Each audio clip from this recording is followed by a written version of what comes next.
So I'm here with Anke and Andreas from Yasoon. Hey, thanks for joining. Hi there. Maybe if you want to say a couple of words about yourself. Sure. I'm Anke. I'm part of the management of Yasoon. My husband Toby is the co-founder, so I saw Yasoon grow into the company it is today. And today I'm doing more like the business part of things, marketing, partner management, customer success, stuff like that. Okay, cool. Yeah, and I'm Andy. I'm the other co-founder, and by heart I'm still a developer. So I still love coding and developing the products, and so I'm.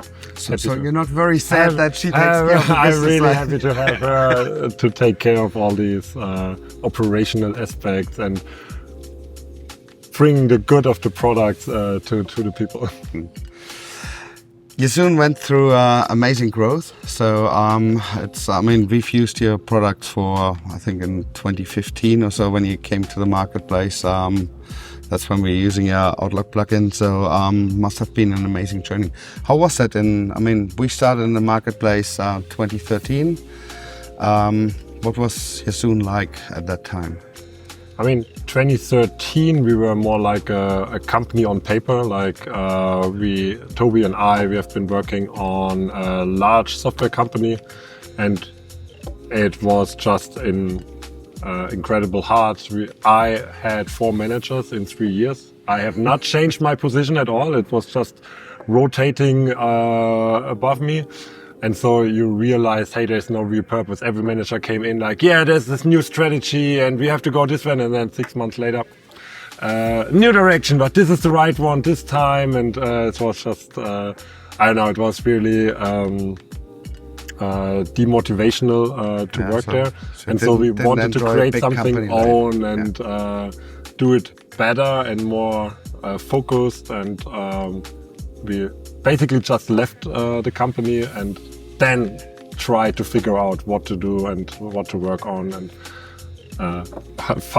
took us 3 years to find our way into the Atlassian Marketplace. So.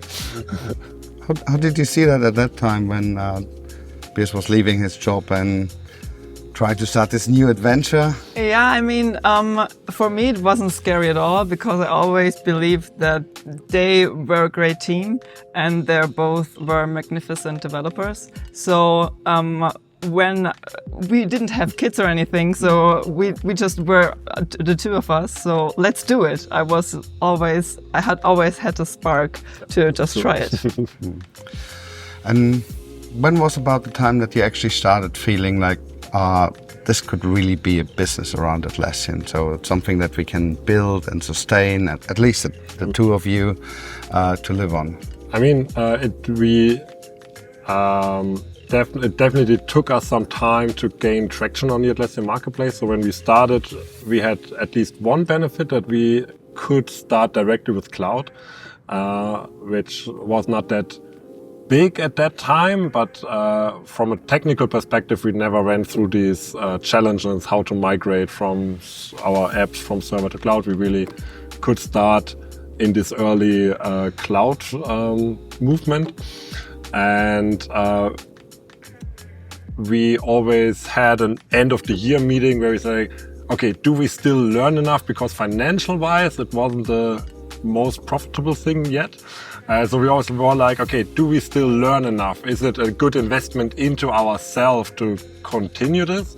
And luckily, every year we were like, yes, it is. And it was also, we were these two developers, and then there were like big companies. I can remember one of our first clients was Qantas, the Australian airline.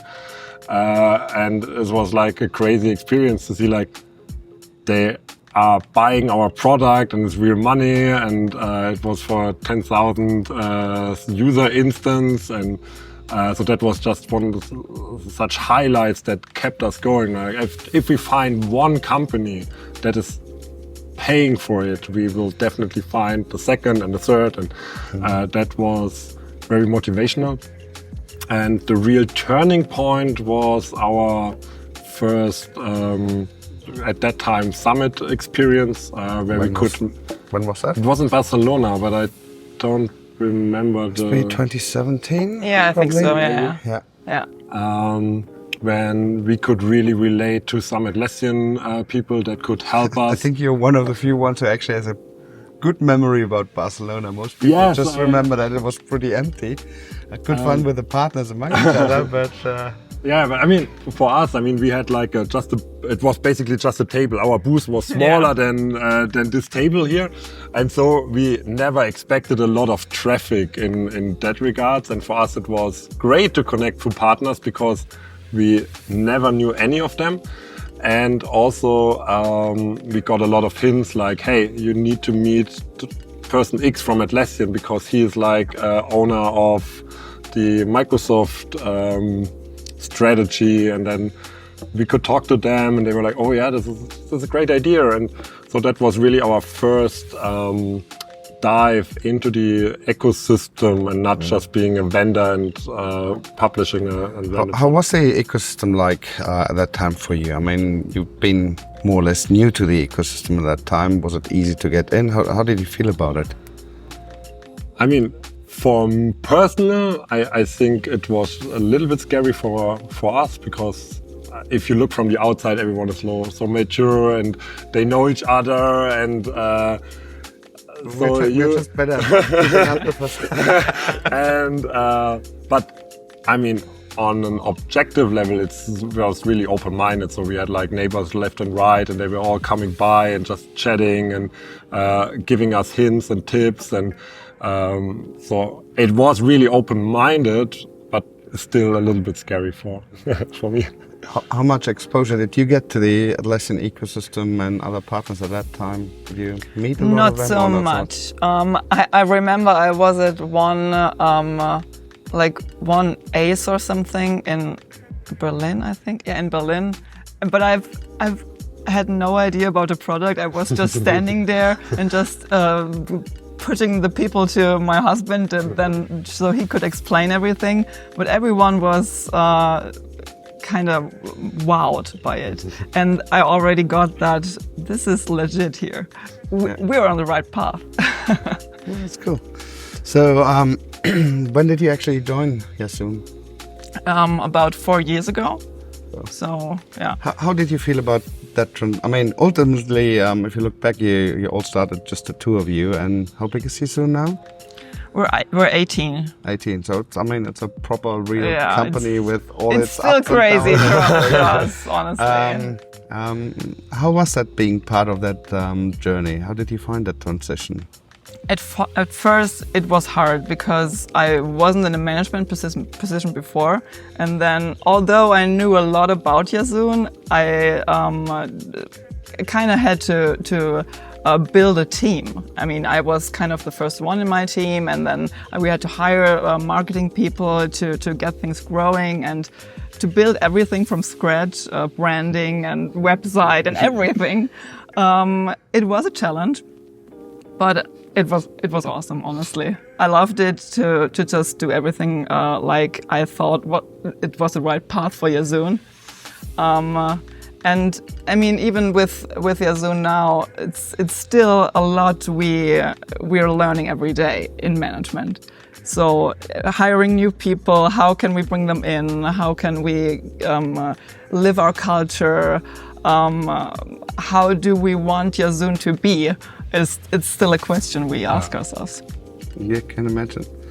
I mean, for a lot of people tell me, and I mean, that was the same for me, I found it very difficult to do the first one or two hires when you stop being just the two of you and actually start to hire some people, one or two. How was that for you? Was that easy? Have you been serious about the company at first? Like, have you hired full-time employees directly?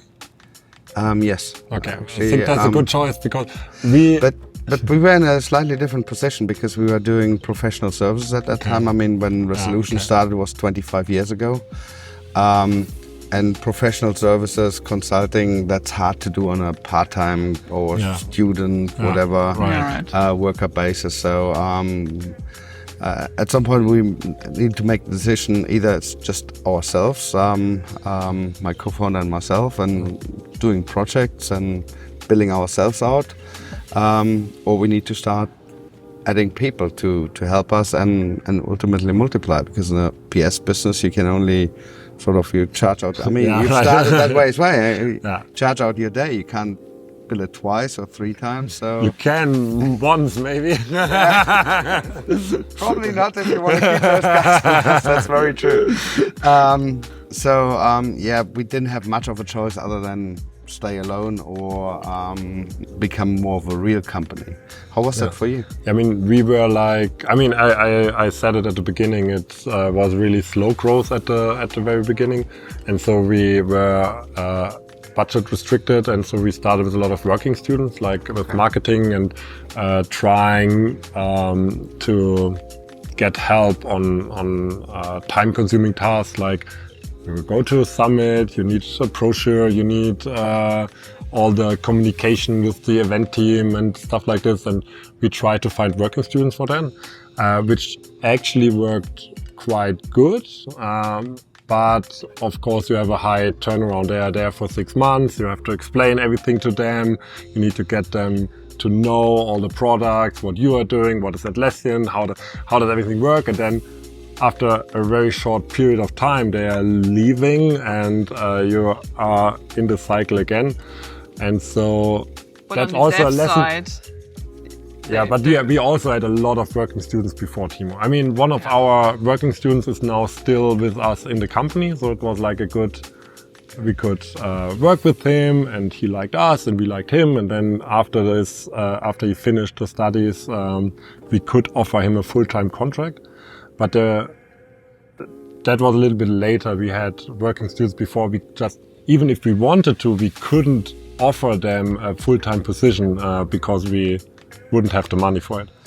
And I think we made the best out of the situation, and it also encourages me now to stick to the people and give them the workspace they want to work in, and appreciate them and value their work. And I want them to stick with me for as long as possible, and I don't need to hire new people and educate them all the time. I really enjoy working with people for a longer period of time. Yeah, I can imagine. That's I can totally basically back to this experience with the working student. Very true. So if you look back at that pretty much 10, 11, 12-year journey, what are some of the moments that stick out? You're pretty proud of or remember? I mean, there are definitely a couple anecdotes. The first one was, I mean, when Toby left his firm, then we had this car from the firm, and it was parked outside of our window. And he just said, "We will have a car in a year or so. We still not have a car now." With 2 kids, I mean. We have an e-bike now. I mean, with 2 kids, I think that's crazy. I don't know how I would survive without a car. Yeah, I mean, yeah, we have an Going e-bike. to work and so on, it's all fine, but with kids, We can do it. But other than that, I mean, there were definitely times when maybe a big customer bought our solution, where we just thought, okay, this is now the point where we not stop. Because of course in a journey you always have points where you think, oh, should I really go on with this? I mean, this is not bringing in so much money. How long do I want to do it? And we just, when we had those talks and situations, there was always that one customer that bought it, and we thought, no, we can't stop. We have to go on. We have to try it again. And we didn't even do marketing at that time, so I always thought if we would do marketing, it would definitely fly. So we are still fine. We can do it. Then if I look at your marketplace and stuff, and you come along, do marketing and it's flying. So you're probably right. I mean, true. I mean, we did improve and we did professionalize, you know. But of course, the app professionalized too. so the customers see value in the product. It's not all marketing, of course. If they try it and it sucks, then best marketing can't do anything. Value-based marketing. No, I think you're absolutely right. You always have to have a really good product, but that's exactly the point. Without that product being found and being known, hardly anyone will use it. At the same time, you can have the best marketing and people try it. If it sucks, they'll stop using it. So you need to tick a lot of the boxes, but if you do that right, then you can be incredibly successful in the marketplace, I find. And in terms of interesting customers, I still remember the moment when, and that was very early on, when Google bought our plugin for the first time. I keep saying plugin app. Bought things, and that was a really cool feeling, because we were using Google day in, day out, and we thought, like, if they see actually value in this, that's amazing. And by now we have the who's who of the internet as customers.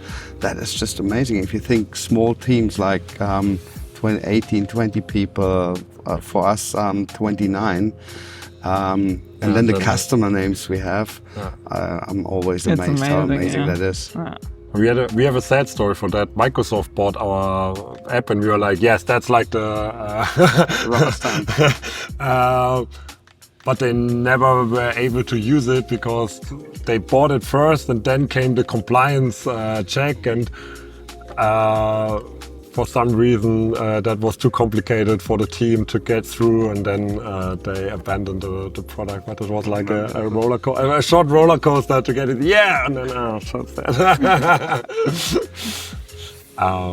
I have one more memorable moment. We won the one of the partner awards at Atlassian, and that was the moment where you were really introduced to all these behind the scenes ecosystem stuff. You were on the big stage. You got a photo with Mike and Scott for media, and you were invited for a background meet and greet with the keynote speakers, and you were invited to some special happy hours where you can meet with the other bigger partners. So that was like another eye-opening moment where you could see the ecosystem through totally different eyes than previously, because there's a lot of going on left and right with all the also industry-focused groups, and we haven't realized at first how big the ecosystem can be. I always also like when looking back at all of those things is it always, or when you tell stories, it always sounds like a very straight line. We start off here. It wasn't like that. All went from there, and but when you live through those moments, it feels much more like a roller coaster and up and down. It definitely does. And there's also a lot of luck, at least for us, involved in making the right decisions at the right time, or being just at the right place and meeting someone who helps you down the line. And I think that's what a lot of people, when they read books about someone who was successful, never really realize that those people probably were making it up along the way as well as we do. Yeah, obviously. In terms of still similar question of looking back, what are the things you wouldn't do again?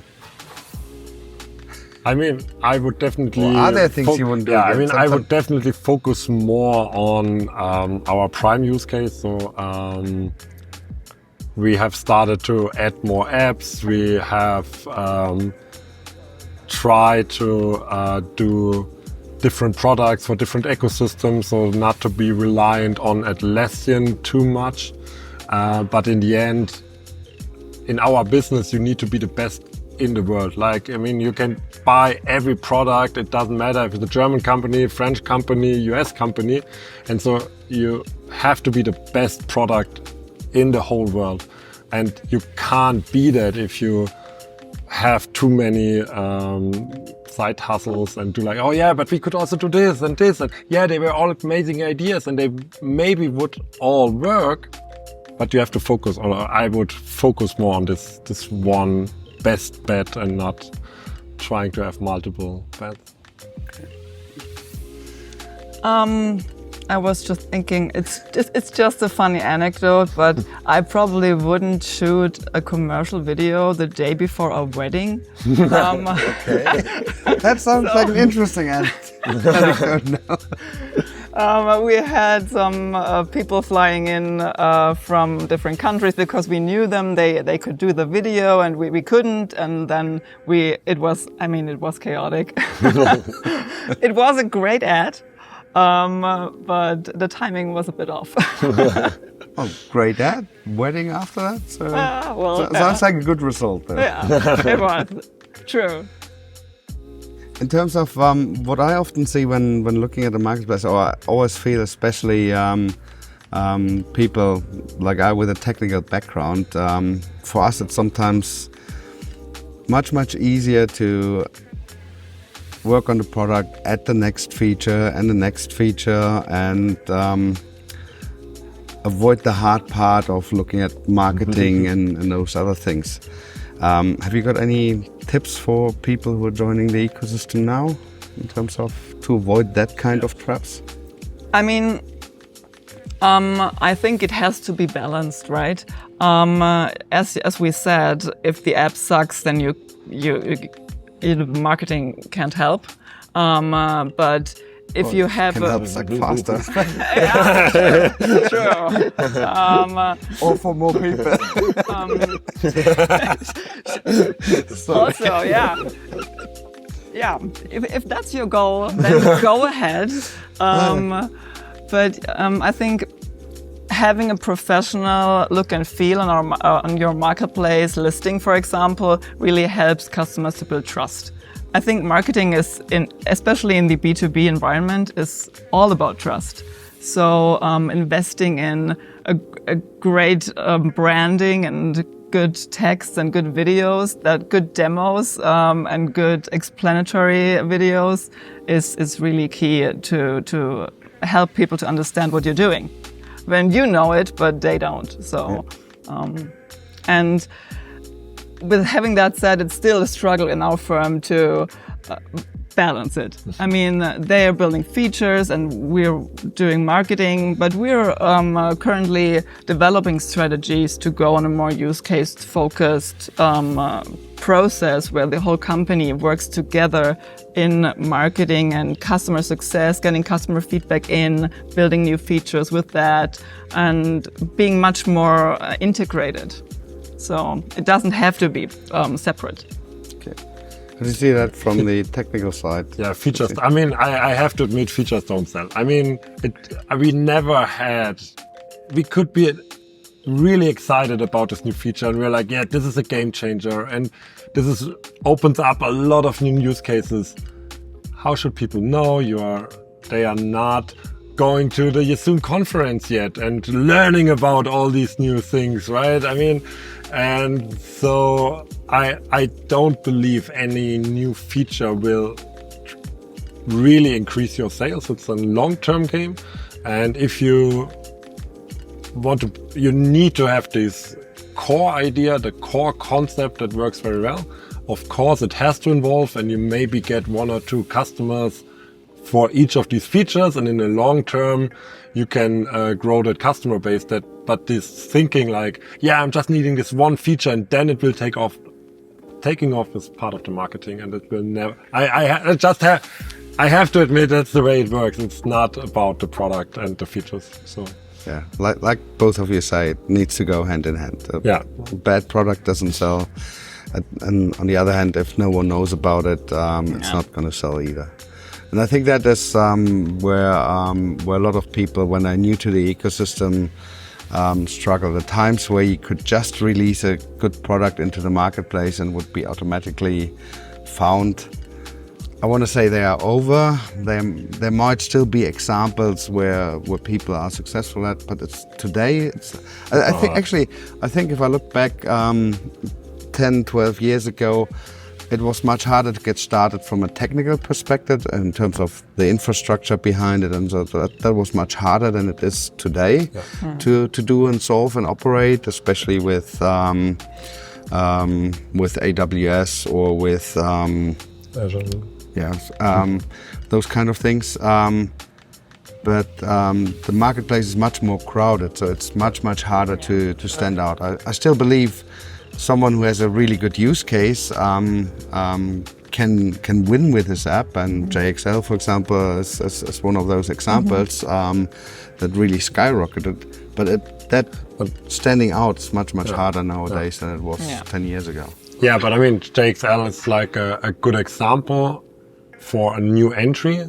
But I mean, they knew the Atlassian ecosystem very well. They knew exactly what is missing in the product. So they had a lot of time to research the problem and really nail the product to, and they had this journey. A normal new marketplace vendor would probably need to fine tune a little bit longer, and I think it's really hard right now without a good marketing strategy, and it needs to be outside of the Atlassian Marketplace to push the sales there. Have I forgotten to ask anything? Anything I should ask? I don't know. I mean, famous last words.